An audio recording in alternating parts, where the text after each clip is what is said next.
Aerosmith is a band from Boston, U.S. Worked for more than 5 decades, making this band one of the bands with the most album sales in the world. Like most other rock bands, Aerosmith has also experienced dark times, such as band members who are addicted to drugs, until the change of band members. In this video, I will review 6 interesting facts about the band that has made these best musical works. Before jump into the video, don't forget to support this channel by hit the subscribe button. So, check this out.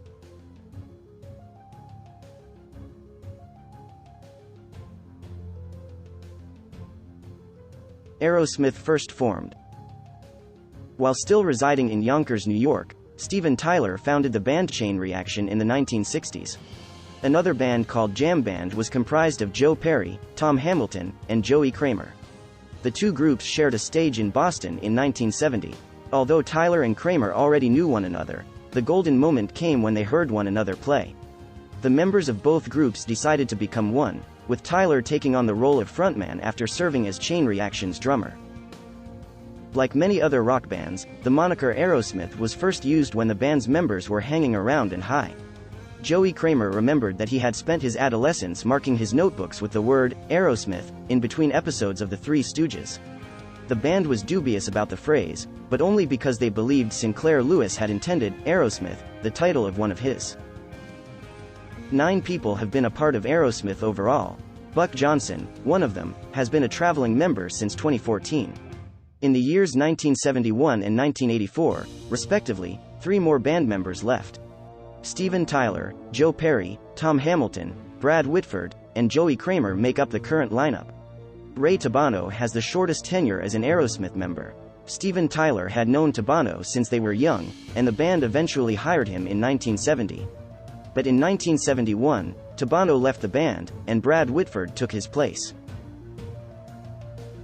Many people dismissed Aerosmith as ripping off the Rolling Stones when they first started playing music, and even after the publication of their first 2 albums.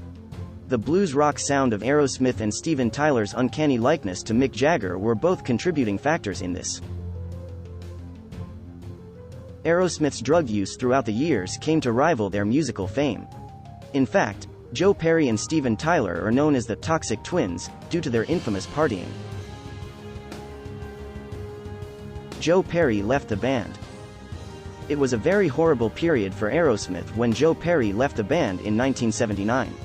In order to complete their record, Night in the Ruts, Aerosmith struggled. Aerosmith was under pressure from the studio to produce another successful album after Draw the Line failed to live up to expectations. Jimmy Crespo, who had previously played guitar for The Flame, was requested to assist in finishing the album's recording. Night in the Ruts, which turned out to be a surprisingly appropriate title for that album, left everyone unhappy despite the fact that new band members had been added to finish the project. Facts about song and album. 9 Lives album. Before things get better, they get worse. One of Aerosmith's most challenging productions was the making of their 1997 album 9 Lives. Joey Kramer, the drummer, was first depressed and mourning his father. He took some time off as a result, and Steve Ferroni was hired to fill in. But Tim Collins, the band's manager, had also reached his breaking point. Collins is accused of inciting rivalry inside the band by setting them up against one another. Additionally, the band's record company was not happy with the way the songs were developing. The band made the decision to start over when Kramer arrived. Even the album's name was changed to 9 Lives as a nod to the conflict. First album. In 1973, Aerosmith's debut record, also by same name, was initially made available. In addition to failing, Rolling Stone magazine didn't even bother to give it a review.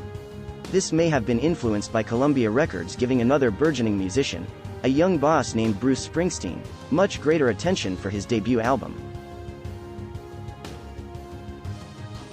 Pump album. The 1989 album Pump was given the name Pump because, in Brad Whitford's words, "Now that we're off drugs, we're all pumped up." The album gained notoriety for having a lot more sexual themes than their prior releases. Actually, the record company decided against including the lyrics out of concern about upsetting parents' feelings. Steven Tyler defended the explicit material by saying he was making up for lost time, from all the time he'd spent in the 1970s doing drugs rather than having sex.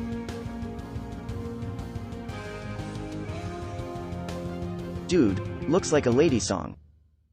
Steven Tyler once discovered himself relaxing in a bar. That in and of itself wasn't unusual for Tyler, nor was the circumstance in which he found himself admiring a stunning woman who was sitting across from him. The shock came when Tyler realized he was staring at Motley Crue's Vince Neil as the lady turned around. Tyler's joke aside, this incident served as the basis for Aerosmith's song, Dude, Looks Like a Lady. Avoid plane crash. For the purpose of touring in 1977, Steven Tyler and Joe Perry planned to rent a plane.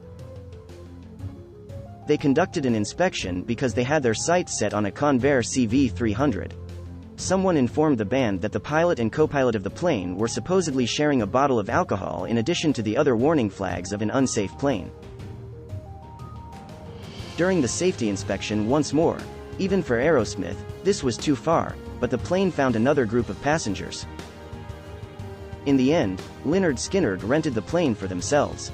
Several band members, including lead vocalist Ronnie Van Zant, would perish in the fatal plane disaster.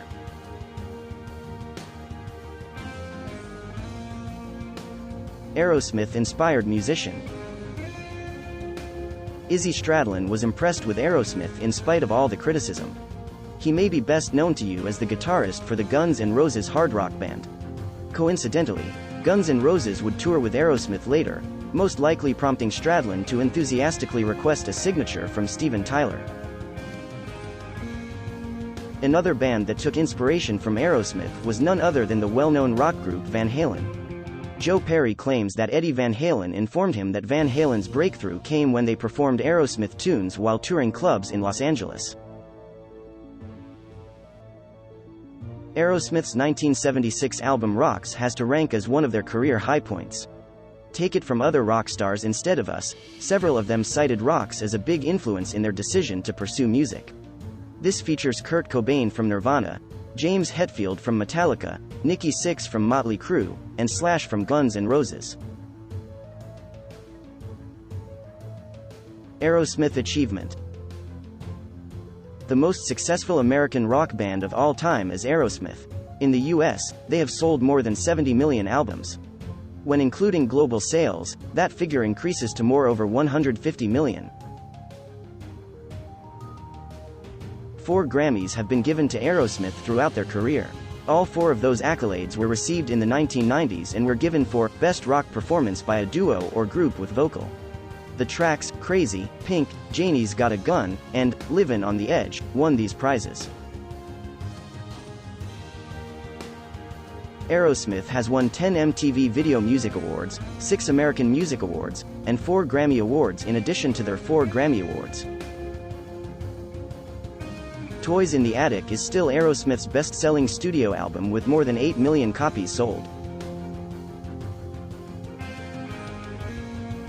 Aerosmith was admitted into the Rock and Roll Hall of Fame in 2001. The only band to date to be inducted while having a song on the chart was Jaded, from the Just Push Play album, which makes this induction special. Despite their popularity, Aerosmith only had one #1 single on the Billboard Hot 100, the love ballad, I Don't Want to Miss a Thing, which they wrote for the film Armageddon, in which Liv Tyler, Steven Tyler's daughter, also starred. Along with that distinction, the song was also nominated for a Best Song Oscar.